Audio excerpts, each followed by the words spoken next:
నవరత్నాలు 6 guarantee దాంట్లో ఏది better అంటారు? బెటర్ ఇంకా కంపేర్ చేయలేదు. వచ్చే సంవత్సరం 2 నెలలు 3 నెలలు అవుతుంది.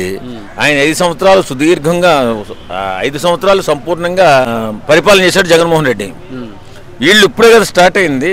ఇప్పుడు ఆయన కూడా కొంత మెల్లిమెల్లిగా ఇచ్చుకుంటూ వచ్చాడు.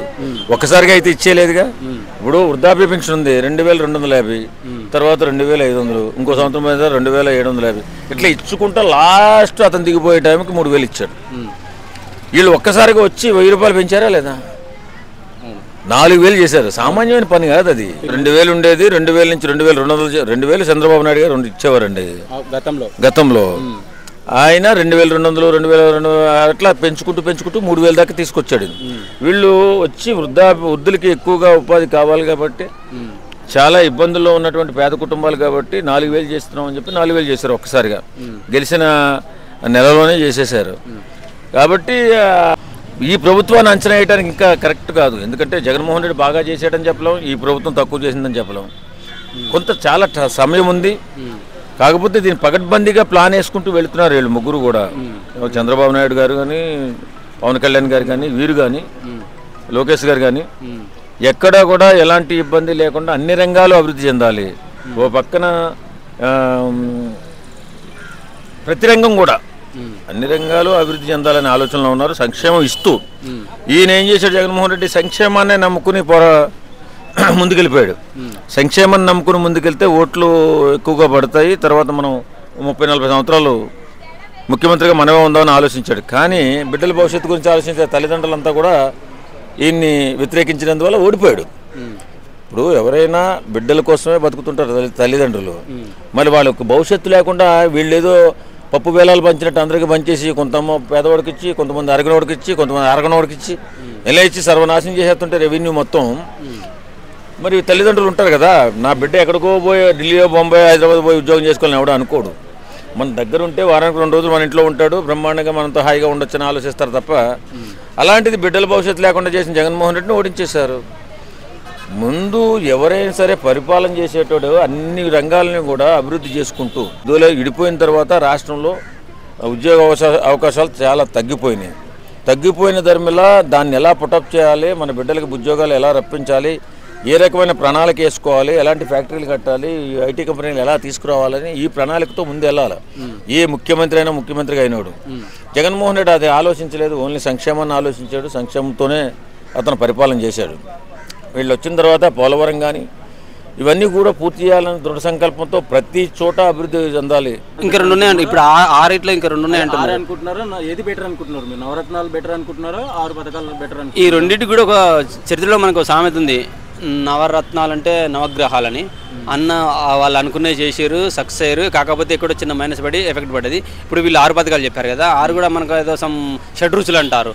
సో ఈ షడ్రుచులు కనుక వీళ్ళు పర్ఫెక్ట్గా ప్రజలకు అందించకపోతే మళ్ళీ వచ్చేది నవరత్నాల ప్రభుత్వమే. ఈ గ్యారంటీ ఇవ్వగలను. సెంటిమెంట్ అయితే నాకు బాగా తగులుతుంది, చెన్నై సెంటిమెంట్ తగులుతుంది. ఫస్ట్ టైం మళ్ళీ ఇక్కడ చంద్రబాబు గారు, తర్వాత జగన్, మళ్ళీ చంద్రబాబు. సో మళ్ళీ రిపీట్ అవుతుందేమో అని అనిపిస్తుంది. అయితే ఇంకా ఈ జగనన్న అనేవాళ్ళు చాలామంది ఉన్నారు. సో ఆలోచించుకోండి, జాగ్రత్తగా మీ షడ్రుచుల్ని ప్రజలకు అందించేసి రుచికరమైన ప్రభుత్వాన్ని ప్రజలకు అందించేస్తే మీరే ఉండగలరు. లేదంటే మళ్ళీ నవరత్నాలు ఈజ్ బ్యాక్. నవరత్న రోజు బిర్యానీ పెడితే అది విషయమైపోతుందండి. అంతేనంటారా? పక్కా అండి. 6 గ్యారెంటీనా మరి నవరత్నాల? 6 గ్యారెంటీ. 6 guarantee better. ఎందుకంటే మనము డైలీ ఏం తింటాము? ముద్ద పప్పు. అవును, తింటాము. పప్పు అన్నమే తింటాం మనం. కరెక్టా? అవును. రోజు బిర్యానీ తింటే ఏమవుతుందండి? బోర్ కొట్టేస్తుంది, బోర్ కొడుతుంది, ప్లస్ ఆరోగ్యం చెడిపోతుంది. అవును. మనం ఏది తింటామో ఫస్ట్ నుంచి అదే తినాలి. ఇప్పుడు కొత్తగా వచ్చింది బిర్యానీ, తిందాము కడుపు నిండుగా, కడుపు పగులు చస్తాము అంటే అది ఎవరికి నష్టము? మనకే, మాకి, జనాలకి. కరెక్టా? కాబట్టి మనం రోజు ఏం తింటాం? వారానికి ఒకసారి చికెన్, మటన్, డైలీ రోజు ముద్ద పప్పు.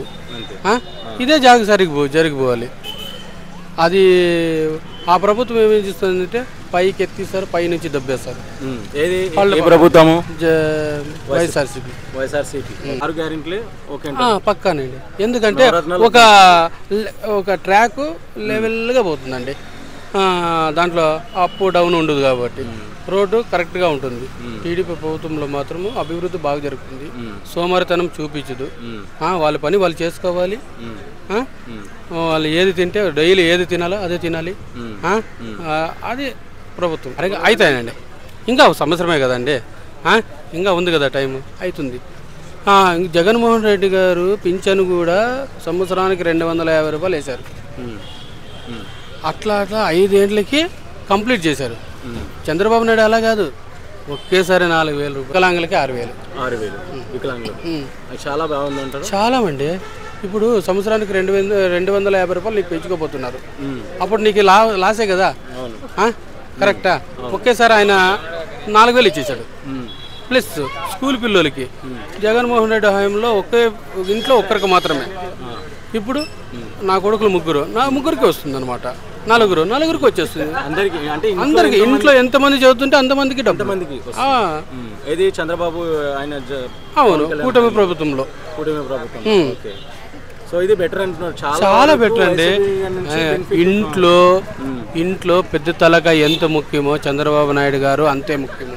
మన ఆంధ్రప్రదేశ్లో ఇంట్లో పెద్ద తలకాయ వెళ్ళిపోయిందంటే వేస్ట్. అంతే సేమ్ చంద్రబాబు నాయుడు కూడా పెద్ద తలకాయ కాబట్టి మంచిగా ఆలోచించి మంచి పని చేస్తున్నారండి. ప్లస్ మనకి చాలా మంచి పని అంటే సనాతన ధర్మము. ఆ విషయంలో నేను చాలా గర్వపడుతున్నాను. చాలా 100%, 100% సనాతన ధర్మం కోసం పోరాడుతున్నారు చూడు.